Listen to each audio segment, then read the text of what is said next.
Hey everybody, we're going to get a little passing game action in today.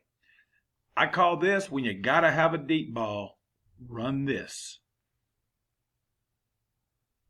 All right, it was like 6 years ago. It was 2015, 2016, 6 years ago. Quarterback calls me or texts me, say, hey coach, can we run this? And it looks something like what you're looking at right here. And I said, that looks pretty cool. And so I sent a picture of it, the same picture that the quarterback sent me, to a good friend of mine who is a spread guru kind of guy. Been running the spread for God knows how long, but since like late 90s, early 2000s, one of the first in Alabama to run it. He was quarterback coach, and then he was the OC, and he's been a head coach. He one of the first coaches. He came from Alabama over to Georgia before I did, and was one of the first spread guys in Georgia back in the early mid 2000s.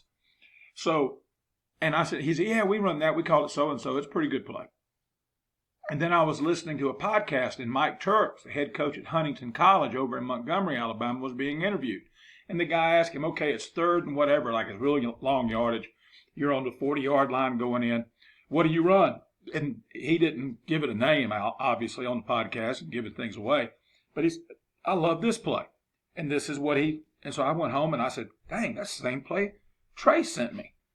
And so we put it in and we called it the Trey call. We just getting trips, and it was the Trey call. The quarterback's name was Trey, and you run it at trips.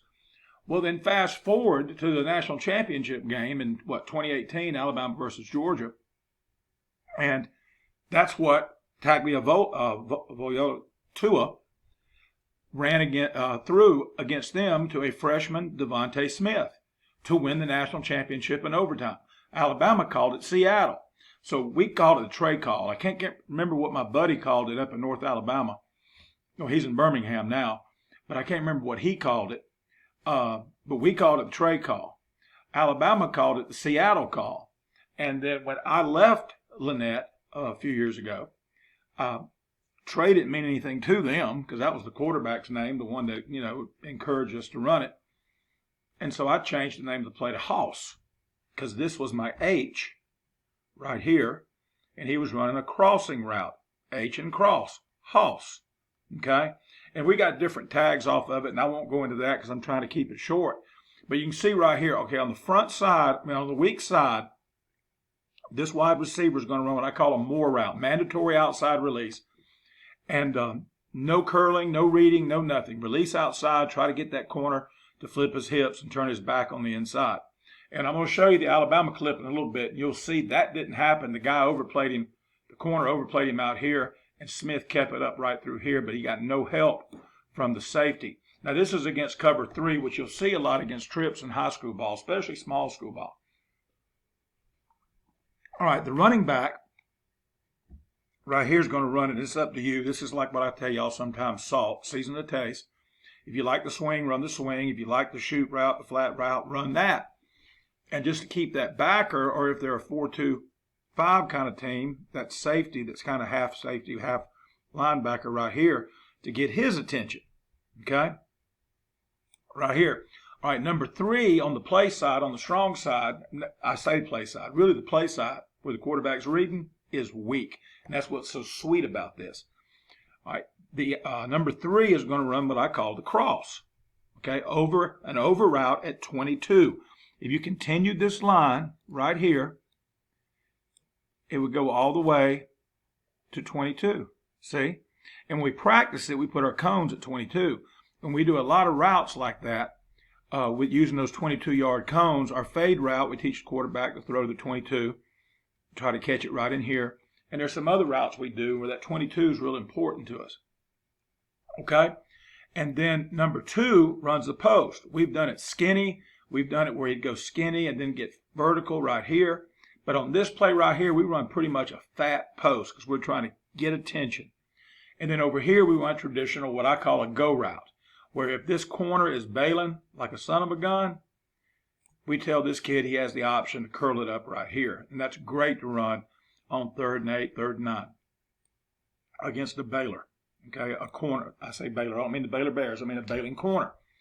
All right, and so that's it. Well, what's the quarterback looking? He's looking weak. He's going to read this cat right here. If this guy takes the flat, because we know against 1 high, 3 deep, They're bailing, right? He's out. He's deep. And he's deep. Okay? So now you're talking about this guy, this guy. Right. He's going to be open. Diagonal routes get open. He's going to be open. Okay? He's going to open up right in here. Because this kid is not going to drop to here. They're not running a Tampa. He's not dropping that deep. Okay? So this is what you're reading. All right, let's look at it against the 2 high. Okay, now, if you're going against the 2 high, okay, like a cover 2 look, you got 2 safeties high, 1 on each hash. It doesn't really change much. You're still reading weak. We're just saying this is the guy. If he was here, you're looking at him first thing. And if he was here, you're looking at him. Because on this, the corner is either going to run with him.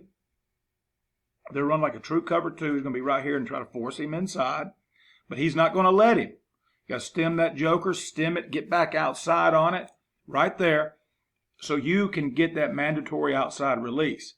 All right, so if the corner squats and he's taking away the flat, then this cat's over the top, right? There's all kind of things that defenses can do. We're doing vanilla stuff here. All right, so he goes over the top to cover that deep ball. Again, the over is wide open. The cross, the H cross, is wide open. All right, if the safety jumps it, then your post is open, and that's not going to happen much, you wouldn't think. So he's running here, or he's getting back here, or over here. I mean, think about it. This is nasty. If you give that quarterback time to throw it, this is nasty. Now, this is the kid that was open for us. Okay, we ran it in 16, 17, 18, 19. And this past year, I ran it over here in Georgia. Okay, and this is the kid that's going to be open in high school ball. So I run that. Okay, I know I ran it 16. I don't think 15. So 16, 17, 18, 19, 20. Okay, 5 years. All right. Now, the night Alabama run it to beat Georgia, and and I'm an Alabama guy. I grew up in Alabama, coached in Alabama for 34 years, excuse me. And my phone was blowing up at 12:30 midnight because we're on Eastern time over here in Georgia, and I live in Georgia, and it was blowing up. Everybody said, "Those are," kids were texting me, "That was our play, coach. That was the Trey call." And then it came out later, when they talked about it, that they called it Seattle. That was when Dable, the guy, I think he's at Buffalo now, was the OC in Alabama. He called it Seattle.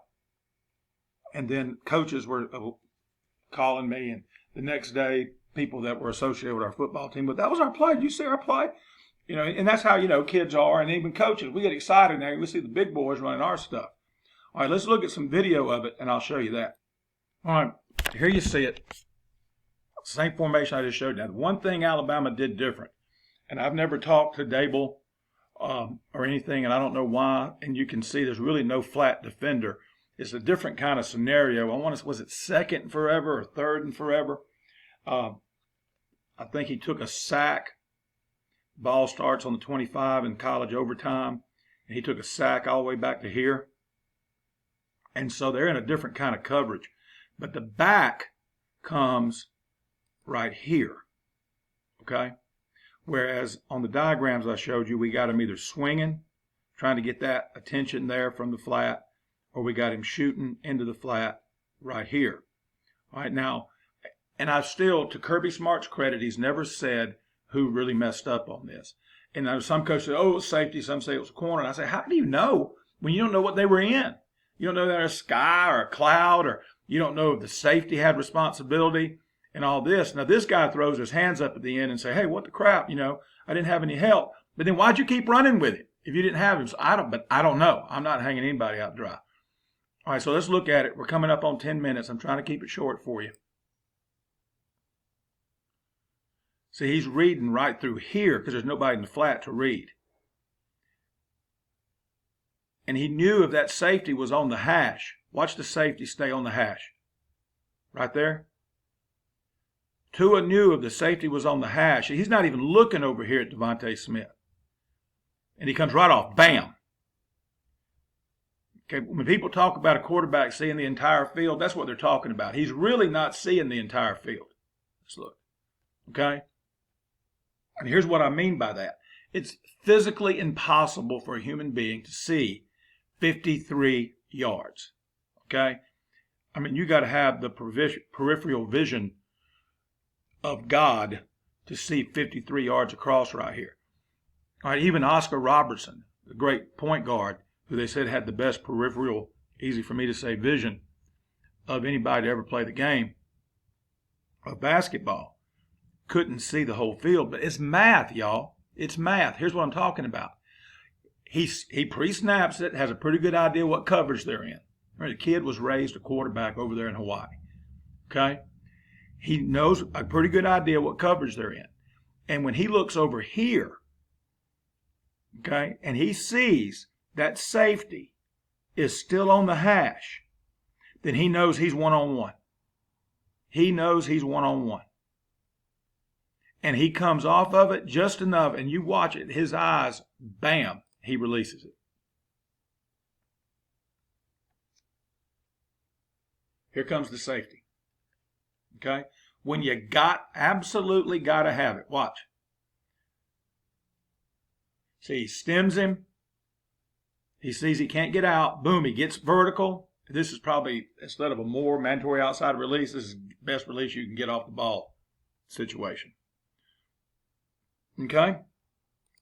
So that's what I call, when you got to have a deep ball, throw this. Whether you call it Trey, whether you call it Seattle, whether you call it Hoss, or whatever it is you call it, this is when you got to have it. Okay? And it's an easy read. The only hard part about this, these cats right here, they got to give him time right there. But look what he's looking at. Okay? And what I showed you, we're coming right here. It's a cover 3 beater. It's a cover 2 beater. Now, I would say it's a man beater. It is a man beater because you got crossing routes. But, hey, we all know one thing. To be a man beater, you better have some dudes that can outrun some dudes. All right, until next time, y'all be elite.